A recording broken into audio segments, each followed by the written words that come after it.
Grabing lalim ng putik mga kababayan. Iwan ko na. Parang nangihigo pa ilalim. For to this video mga tol, samahan nyo naman kami sa ating panibagong episode. Sa episode pala natin na ito mga tol, ay Bakawan Adventure tayo. Oh yeah! Nakaka-excite ito dahil nasa Bakawan tayo ngayon.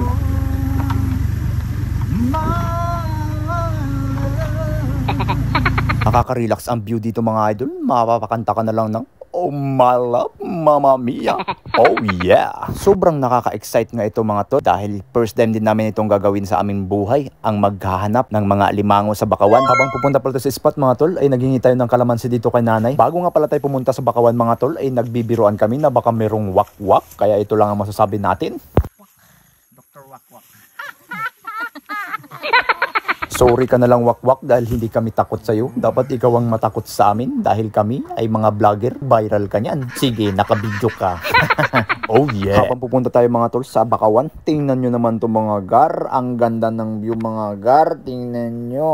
Oh yeah. Nakakatuwa lang mga tol dahil ang tagal din natin hindi nakabalik sa bundok na katulad nito. Nabasakan dahil more on tayo sa pamamana at fishing. Oh yeah. Habang naglalakad pala tayo dito mga idol ay nagtitingin-tingin tayo sa paligid. Baka merong mga itlog ng pato o baka may mga litaw na dala. Nakapaalang pala kaming tatlo dyan at mapapasabi ko na lang talaga ng barefoot is freedom. Oh yeah. Huwag nyo rin palang kalimutang i-share at ipalo itong ating video mga tol para marami pang makapanood at para ganahan din tayo maggawa ng mga panibagong adventure natin gagawin sa ating buhay. Kaya let's go more adventure mga pare chong. Oh yeah. Guys, ganda ng sunset guys. So alright mga tol, Papasok tayo ng Bakawan siyempre. Natin magsisimula ang adventure nating araw na to. Pagkapasok pa lang natin ng Bakawan mga idol ay sinalubong kaagad tayo at gi-welcome kaagad tayo ng mga niknik at lamok. Sobrang napakalalim ng putik at itong kasama ko halos nagbabaon-baon na sa sobrang bigat ng katawan niya. Hindi ko naman siya masisisi mga idol dahil una pa lang binalaan ko na siya na masyadong mahirap ang Bakawan adventure ay nagpupumilit po ito. Kaya pina-adventure natin at ito, naranasan niya nga mga idol.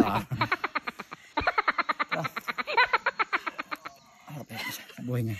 Tulungan natin. Piga na siya.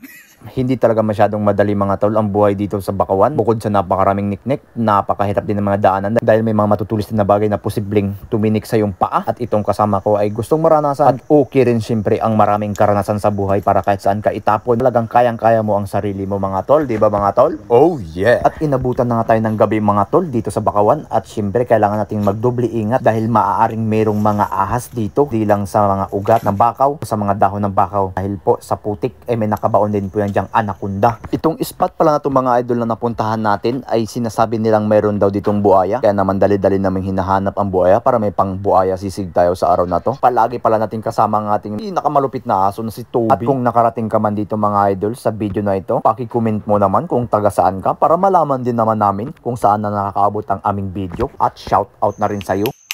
Ayan. Catch in cook sa ano? Bakawan ng gabi ng gabi.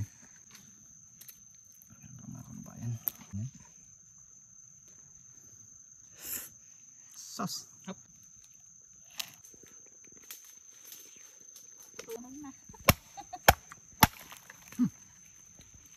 Nagpasit na.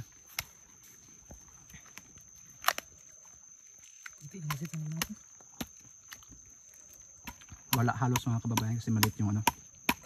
Kahoy. Oh, sarap.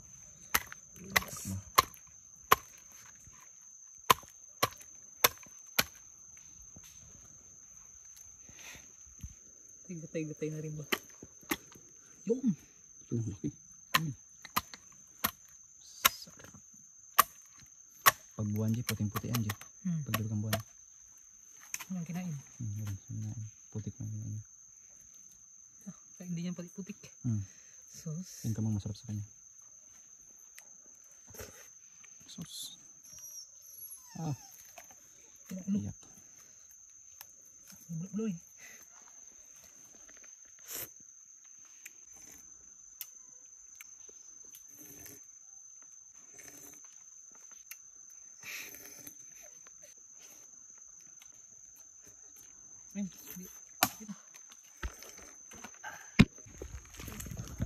Sige. 1-0. Uy. Monster guys. Emoji. Alright. Bilang na. Di ba guys?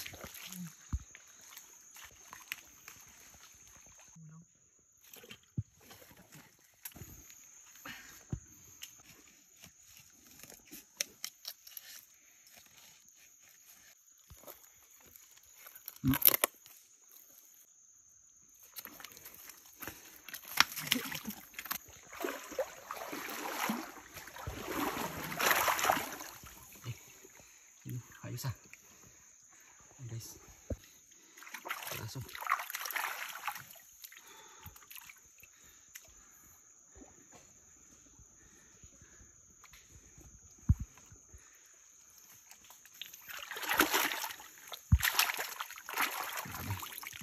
Lang. Maliit lang siya. Guys, grabing lalim. Grabing lalim ng putik mga kababayan. Grabe. Hanggang baywang ko na ang putik. Parang nangihigo pa ilalim. Grabe.